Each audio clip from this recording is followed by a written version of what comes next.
સોમનાથ જિલ્લામાં મેઘરાજાની અવિરત બેટિંગ જોવા મળી રહી છે। અડધા દિવસનો વિરામ લીધો મેઘરાજાએ અને ફરી એક વખત મેઘરાજાની પધરામણી થઈ લોકોના જીવ પડીકે બંધાયા છે। વેરાવળ શહેર અને તાલુકામાં આજે સવારથી ફરીથી વરસાદી માહોલ જામ્યો।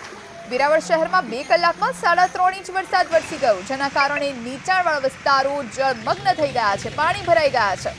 સૂત્રાપાડામાં પણ મેઘરાજાએ તોફાની બેટિંગ કરી। 2 કલાકમાં અહીં 2 ઇંચ વરસાદ ખાબકી ગયો। વેરાવળ શહેર અને તાલુકાના નાવદ્રા, ઇન્દ્રોઈ, સોનારિયા સહિતના જે ગ્રામ્ય વિસ્તારો છે ત્યાં પણ મુશળધાર વરસાદ ખાબક્યો, જેના કારણે ખેડૂતો પણ હવે ચિંતામાં ડૂબ્યા છે।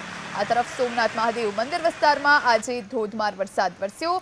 થોડા દિવસોમાં પવિત્ર શ્રાવણ માસનો પ્રારંભ થઈ રહ્યો છે, ત્યારે શ્રાવણી પર્વ પહેલા સોમનાથ મહાદેવ પર જળાભિષેક કરી રહ્યા હોય તેવા દ્રશ્યો પણ જોવા મળ્યા। મુશળધાર વરસાદના કારણે વેરાવળના ભાલકા વિસ્તારમાં આવેલું જગવિખ્યાત કૃષ્ણ ભગવાનનું મંદિર પાણીમાં ગરકાવ થઈ ગયું છે, તો અનેક એવી સોસાયટીઓ કે જ્યાં પણ પાણી ભરાયા છે। વેરાવળમાં વોર્ડ નંબર 7માં લોકોના ઘરોમાં પાણી ઘૂસ્યા હોય એવા દ્રશ્યો પણ જોવા મળ્યા। ગીર સોમનાથ જિલ્લામાં મેઘરાજાની અવિરત બેટિંગ દેખાઈ।